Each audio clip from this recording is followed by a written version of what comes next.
Subscribe channel Truth.id dan aktifkan lonceng notifikasi untuk mendapatkan informasi seputar live streaming dan video khotbah terbaru. Posisi tombol subscribe berada di kanan atas channel kami dan jangan lupa nyalakan loncengnya.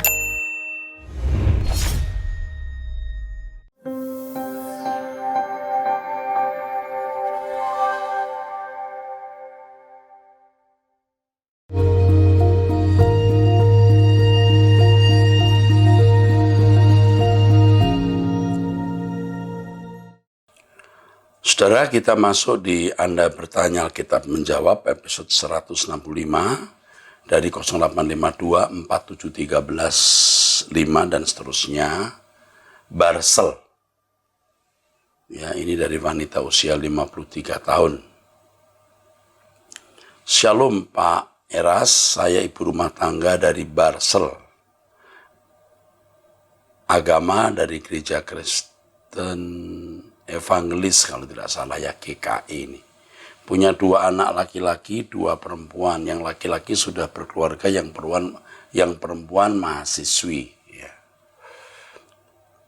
Saya menikah di tahun 1982. Berjalan 34 tahun. Oke deh, jadi 53, 34. Ya. Waktu usia 29 menikah ya. Betul ya? Usia 53, kurangnya 3, oh enggak. Usia 19 tahun menikahnya ini, usianya. Oke. Rumah tangga kami diterpa badai tahun 2016. Suami stroke ringan selama 6 bulan.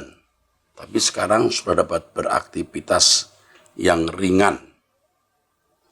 Namun tiba-tiba jadi cemburuan. Dia menuduh saya selingkuh. Bahkan laki-laki yang dia cemburui adalah menantu dari sepupunya sendiri. Sudah 2 kali mau dibunuhnya. Hingga akhirnya mereka pindah ke kota. Saya sering diancam dengan senjata tajam. Dipukul hari-hari. Hari-hari kerjaannya marah-marah melulu. Sebelum sakit, suami memiliki watak yang keras kepala, tidak dapat diatur dan egois. 14 bulan saya bertahan dalam keadaan seperti itu. Saya puasa selama 74 hari, 3 kali pergi ke tempat keluarga yang beda kampung tapi selalu dikejar dan memaksa pulang dengan alasan akan berubah, tapi tidak ada perubahan. Keluarga dan anak-anak sudah kewalahan hingga keluarga dari pihak saya dan anak-anak memutuskan saya pergi dari rumah dengan maksud menghindar untuk sementara waktu. Jika satu saat dia sakit sudah tidak dapat menggunakan kaki tangannya lagi, saya pulang untuk merawat dia. Saya pergi meninggalkan anak bungsu kelas 1 SMA. Setelah 30 bulan saya ditinggalkan, sekarang kami bertiga dengan kakak-kakaknya sudah kumpul bersama di kota Palangkaraya. Di suatu sore saya nonton live channel pas bapak yang khotbah. Jiwa yang sedang kehausan tiba-tiba terasa segar kembali. Batinku berkata, ini dia yang kucari-cari selama ini. Sejak saat itu saya selalu mengikuti khotbah beberapa pendeta. Dan sudah 1 tahun ini saya rutin mengikuti khotbah bapak dan Pak Wiknyo di Truth.id, di ABC, Ecumene Bible Course, ABAM, juga doa malam. Bersama kedua putri saya berdoa bersama selama 30 menit seperti yang Bapak sarankan. Dan juga satu lagi Pak, anak bungsu saya kan maba ngambil jurusan sendera tasik. Disuruh dosen memperagakan siapa yang diidolakan. Semua teman-temannya mengidolakan artis terkenal. Hanya dia yang beda. Jujur Pak, saya kaget. Mungkin Bapak juga kaget, gini jawabnya. Baiklah, saya akan memperagakan pendeta Eros Sabtono. Sontak tangis haru karena sukacita langsung kubawa saat dalam doa malam. Jujur, sejak mengikuti khotbah Bapak, roh dan jiwa kami semakin dikuatkan. 4 anak saya makin dewasa, berkat dan pertolongan Tuhan semakin nyata kami rasakan. Walaupun cobaan selalu datang silih berganti, termasuk anak saya nomor 2 meninggal secara mendadak, meninggalkan 2 anak yang masih kecil. Namun kini semakin intim dengan Bapak di surga. Puji Tuhan, Pak, anak-anak saya benar-benar kuat dalam iman. Pertanyaannya, apakah keputusan saya pergi dari rumah itu salah, Pak? 2. Apa yang harus saya lakukan sementara suami selalu mengancam mau mengejar untuk membunuh saya lewat telepon dan SMS? Mohon sarannya, Pak.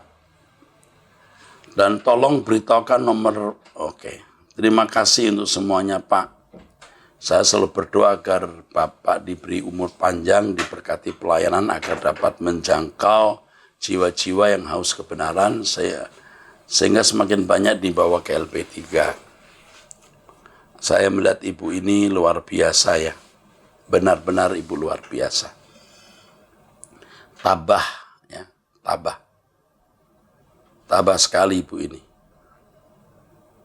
Tabah sekali.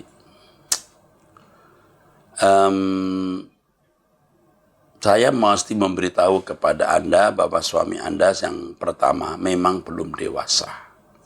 Sebelum sakit itu belum dewasa, jiwanya tidak matang. Jiwanya itu masih sakit. Sebenarnya kalau karakter buruk, karakter yang masih bisa dikatakan bercacat itu orang sakit.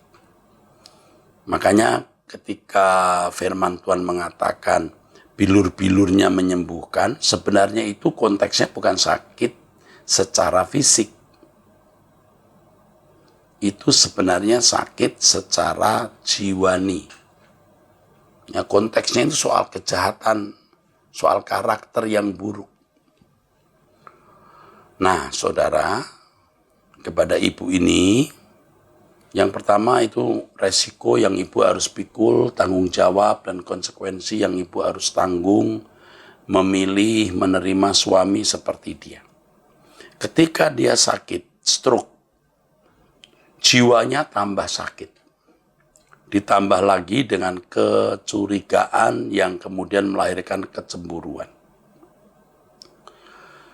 Kecemburuan suami ini sebenarnya juga harus kita mengerti sebagai positif. Kenapa? Berarti suami memang cinta kepada ibu dengan cinta yang kuat. Ya, dengan cinta yang kuat. Saya cuma tidak membaca di sini suami ibu umurnya berapa. Ya, umurnya berapa. Tetapi menjadi negatif, kecemburuan itu merupakan kenegatifan atau negatif maksud saya, kalau dia mengada-ada hanya untuk melampiaskan emosi dan marahnya, menunjukkan kejagoannya. Dia mengancam, mau membunuh, mengancam, mau melukai. Ini sebenarnya bentuk kefrustasian. Dia mau menjadi seseorang.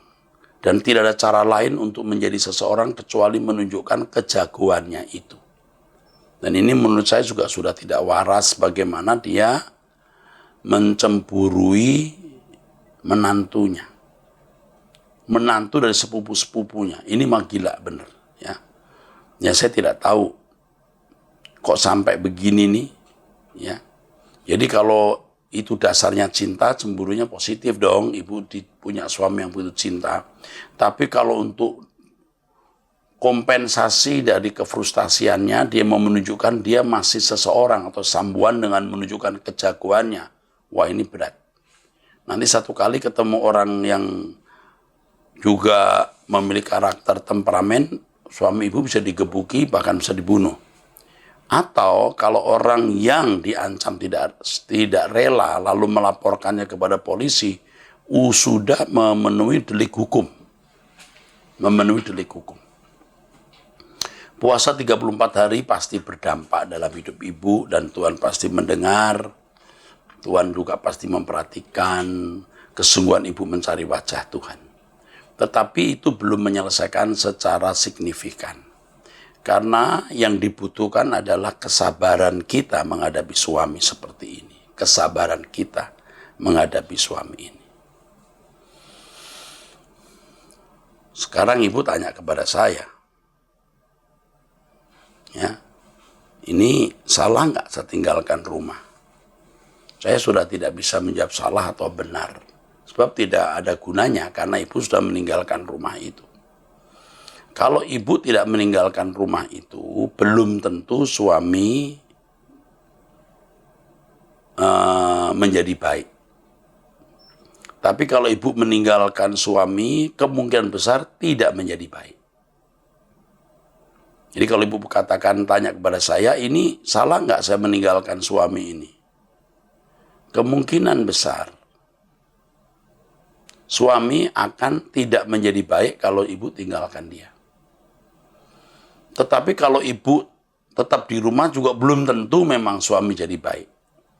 Tapi menurut saya kalau ibu tinggalkan dia, itu jauh lebih akan menjadi rusak. Tapi ya sudah begini keadaannya. Ya, tadi kan kalau ada pernyataan di sini, nanti akan balik kalau suami sudah lumpuh lagi atau sakit lagi. Ya, memang ibu tidak bermaksud sih mau meninggalkan dia. Cuma tidak tahan lihat kasarnya, ancamannya, ya bisa dibunuh benar. Tapi kalau ibu pada waktu itu sabar sebentar, tahan dulu. Belum tentu juga suami bunuh ibu. Memang dibutuhkan ekstra kesabaran.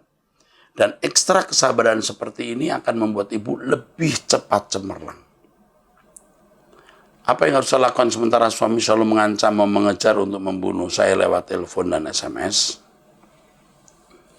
Kalau ibu memiliki famili polisi yang bisa dipercayai, jadi belum sampai kepada masalah hukum, minta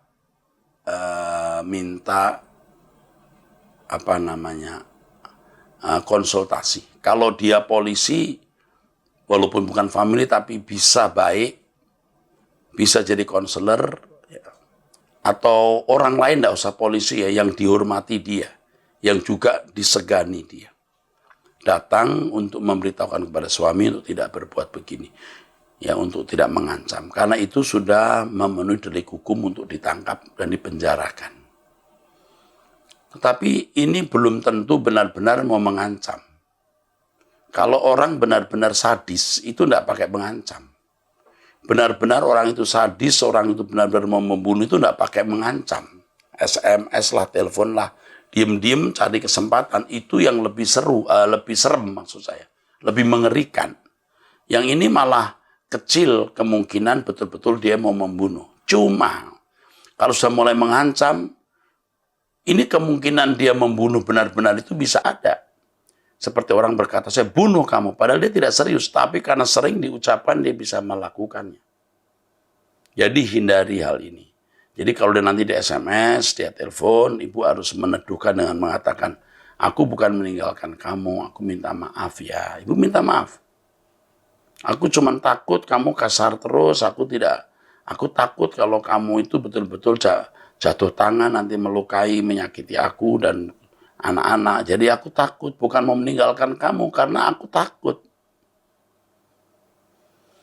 Tapi ibu jangan sampai mengatakan, ini kamu melanggar hukum loh. Wah, itu tidak perlu. Orang lain saja yang mengatakan. Ini memenuhi delik hukum loh, kamu masuk penjara, biar orang lain. Minta pendeta atau konselor untuk melayani dia. Suami ibu ini harus dilayani. Ya. Kalau misalnya tidak keberatan, ibu memberi nomor telepon suami, nanti orang saya yang telepon dia dari jauh bisa menggembalakan dia. Ya. Ibu bisa menyampaikan ini ke nomor telepon yang sudah disediakan, lalu katakan kepada sekretaris saya adalah ibu dari Barsel, usia 53 tahun. Ya Bu. Nah saya ikut prihatin dan sedih juga mendengar dari bagaimana anak ibu, istri anak ibu nomor 2 meninggal secara mendadak, meninggalkan 2 anak masih kecil. Ini saya sedih. Saya juga terharu ketika anak ibu ditanya di kuliahnya siapa orang yang paling diidola, lalu dia memperagakan saya berkhotbah. Ya, pasti ya. Ini luar biasa, ya. Saya rasanya ingin mengenal ibu dan keluarga ibu deh. Ya, saya terharu juga, walaupun tadi saya ketawa, tapi hati saya terharu. Rasanya saya ingin mengenal keluarga ibu, ya. Ya, dan ini ya, ikut memberkati ya. Oke deh, saya kira itu saja. Saya lumayan sedih ini. Nanti Roh Kudus akan pimpin ibu ya menyelesaikan masalah ini. Puji Tuhan ibu ketemu Truth ID ya. Luar biasa. Nah, ini benar-benar membahagiakan saya juga. Ternyata benar-benar tidak sedikit orang yang diubah, dikuatkan melalui Truth ID. Sekarang dari 0815 8587 7 dan seterusnya. Laki-laki usia 50 tahun.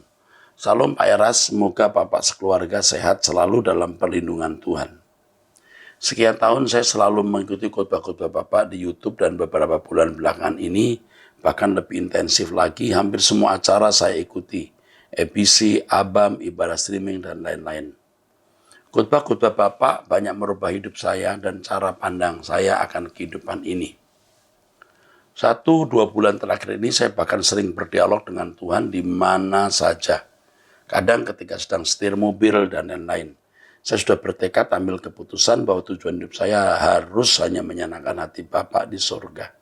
Dan terus berusaha hidup berkenan kepadanya. Sudah saya banyak membuat kesalahan dalam hidup ini padahal sudah kenal Tuhan. Dan melayani dia. Tapi saya tidak menyerah untuk terus maju dan merubah hidup saya. Ada ingin saya tanyakan soal kepercayaan Abraham yang diuji dalam Kejadian 22, Pak. Di ayat 5 Abraham mengatakan kepada bujangnya bahwa kami akan kembali lagi. Yang saya tangkap kata kami di sini adalah Abraham dan Ishak. Karena ke sana kami di sini adalah Abraham dan Ishak, padahal Abraham ke sana atas suruhan Tuhan untuk mengorbankan Ishak sebagai korban bakaran. Tapi mengapa Abraham dengan begitu yakin bahwa dia dan Ishak akan kembali lagi? Ini sudah ditanyakan, tapi waktu itu saya tidak menunjukkan ayatnya. Abraham berkata bahwa dia pasti kembali lagi. Ya. Abraham berkata dia pasti kembali lagi. Itu menunjukkan bahwa memang Abraham yakin bahwa anaknya akan kembali lagi.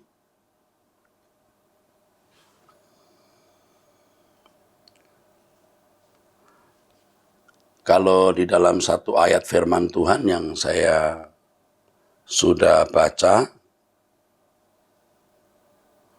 Abraham itu yakin Ishak akan dibangkitkan.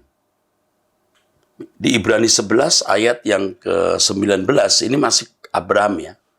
Karena iman Abraham tatkala dicobai mempersembahkan anaknya Ishak yang telah menerima janji itu rela mempersembahkan anaknya yang tunggal. Walaupun kepadanya telah dikatakan keturunan yang berasal dari Ishaklah yang akan disebut keturunanmu. Loh, korban bakaran itu korban yang dipotong-potong habis seluruhnya. Itu korban bakaran. Tetapi Abraham yakin bahwa Ishak akan dibangkitkan. Ayat 19 ini membuka rahasia. Karena Abraham berpikir bahwa Allah berkuasa membangkitkan orang-orang sekalipun dari antara orang mati. Dan dari sana ia seakan-akan telah menerimanya kembali. Nah ini seringkali tidak diperhatikan ya.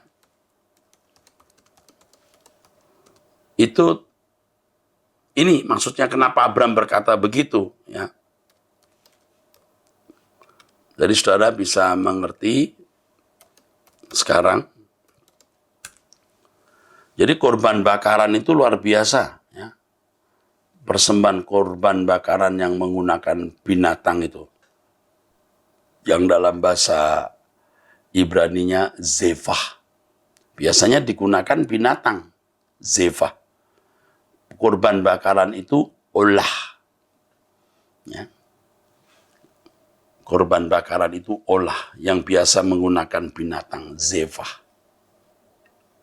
Ya, terima kasih untuk pertanyaan yang memberkati bukan hanya Bapak, tapi juga banyak orang. Dan pertanyaan ini mengingatkan saya juga waktu saya masih belajar. rasanya pernah tahu saya bahwa Abraham yakin akan kembali dengan Ishak. Tapi dasarnya apa? Nah, ketika Bapak tanya saya itu, saya lupa ayatnya di mana. Nah, puji Tuhan ini muncul lagi. Baru saya ingat ayatnya di Ibrani pasal 11. Jadi tentu tidak semua ayat saya bisa hafal, tapi pernah baca, pernah tahu. Ya. Jadi ini menjadi berkat bagi saudara yang lain ya. Puji Tuhan. Terima kasih untuk pertanyaan yang memberkati kita semua ya, puji Tuhan. Kita lama-lama jadi keluarga ya. Keluarga Anda bertanya, Alkitab menjawab. Keluarga Abam. Mungkin satu kali siapa tahu kita bisa bikin Zoom Abam. Ya. Pertanyaan dari +1601 ya. Ini di luar negeri rasanya nih. 3770 dan seterusnya. 52 tahun wanita. Salam Pak Eras, saya usia 52 tahun wanita. Thanks a lot you. Semua yang Bapak Eras kerjakan sangat memberkati dan selalu ya, saya sudah berubah dan masih harus berjuang berubah lagi. Saya kenal Bapak sejak tahun 2011 walau sudah di United States, sudah di Amerika, Mississippi. Puji Tuhan masih bisa dapat pengajaran-pengajaran Pak Eras lagi dan men-share-kannya juga di medsos. Saya anggap Pak Eras tetap gembala saya. Pak, saya mau tanya apa maksud ayat Yakobus 2:13? Karena saya berpikir tentang suami saya yang percaya diselamatkan karena iman bukan karena perbuatan. Walau saya sudah berusaha menyinggung pengajaran Pak Eras, tapi ia tetap pegang apa yang diyakini. Taat moral umum, hidup wajar, sudah ngerem kata-katanya kalau marah, tapi harus saat teduh, baca firman, lebih suka ayat-ayat yang menyenangkan telinga. Pernah menolong seorang janda dalam kesulitan, teman saya, teman ibu ini. Juga menolong orang yang dalam kesulitan. Apakah ayat tadi bisa menolongnya saat penghakiman? Saya khawatir tentang dia. Saya berjuang jadi teladan dan setiap hari berdoa untuk suami. Terima siapa atas jawabannya. Tolong ya. Ya, ini di 16 berapa tadi? 165 ya. Oke, Ibu. Yang pertama, Yakobus 2:13. Saya baca dulu ayat firman Tuhannya ya. Yakobus pasal 2 ayat 13. Keren ya. Oke. Sebab tunggu, Yakobus 2:13 ya.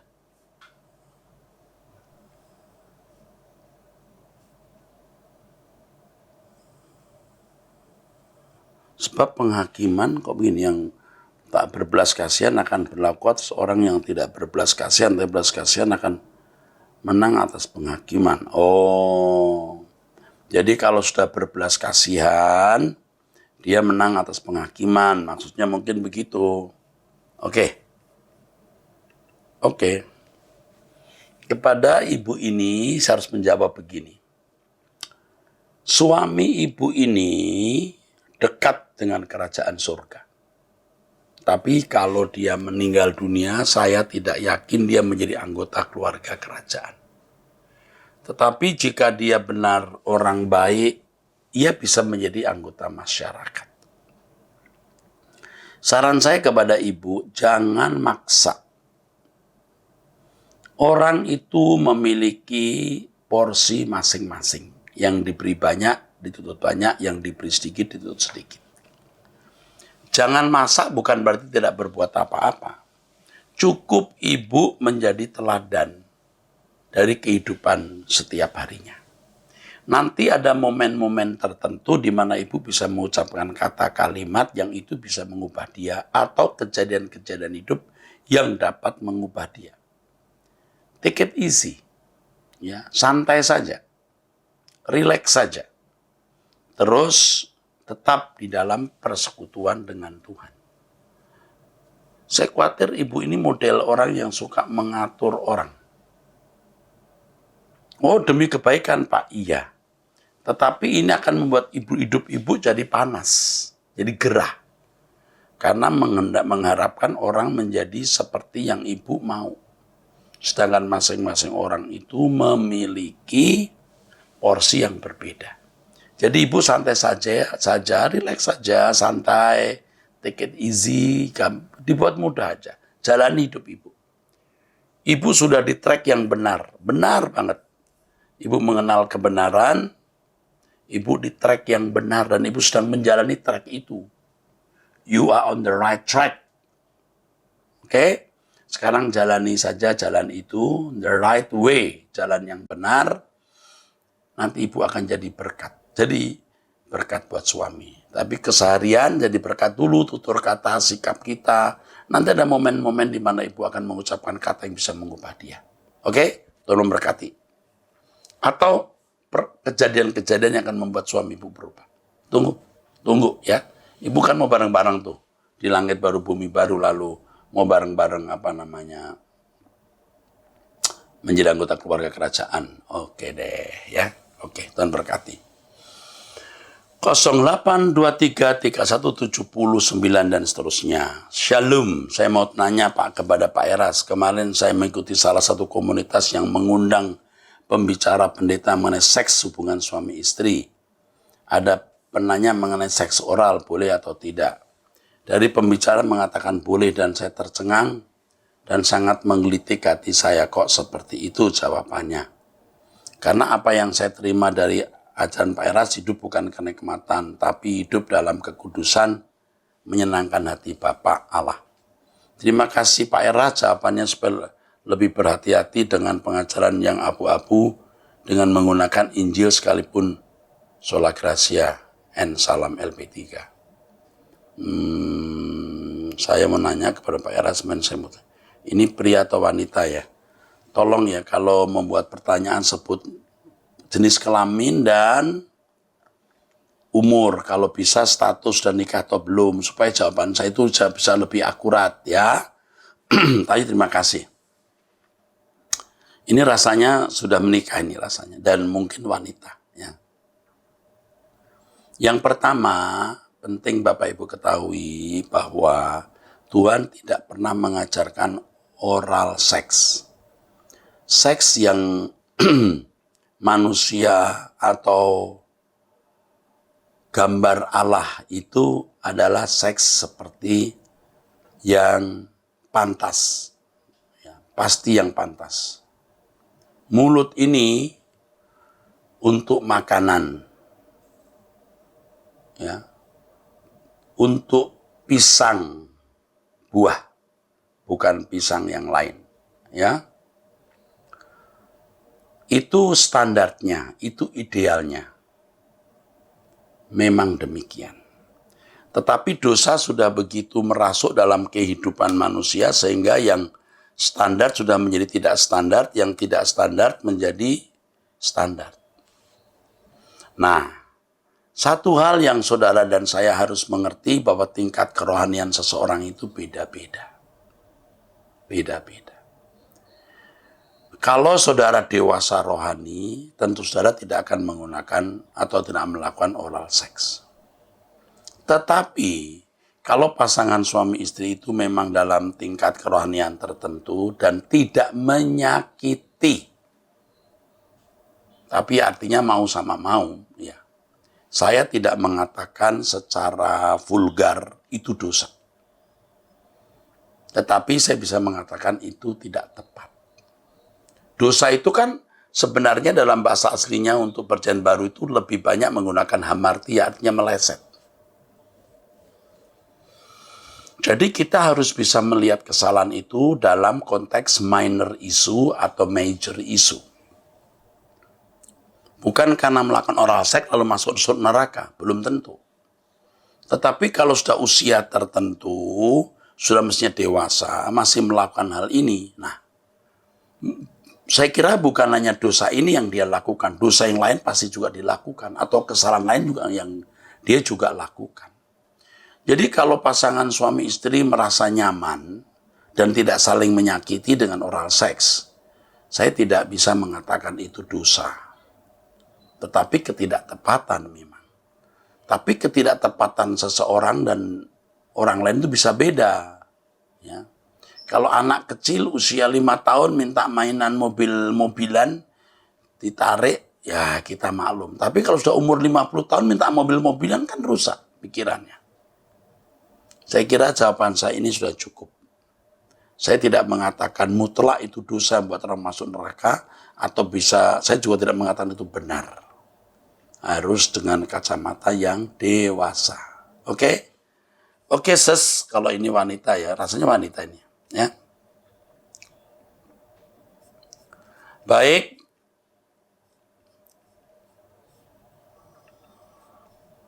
Oke deh. Saya harus menjawab pertanyaan-pertanyaan yang bisa memberkati. Dan perlu diketahui tidak semua pertanyaan itu bisa dijawab.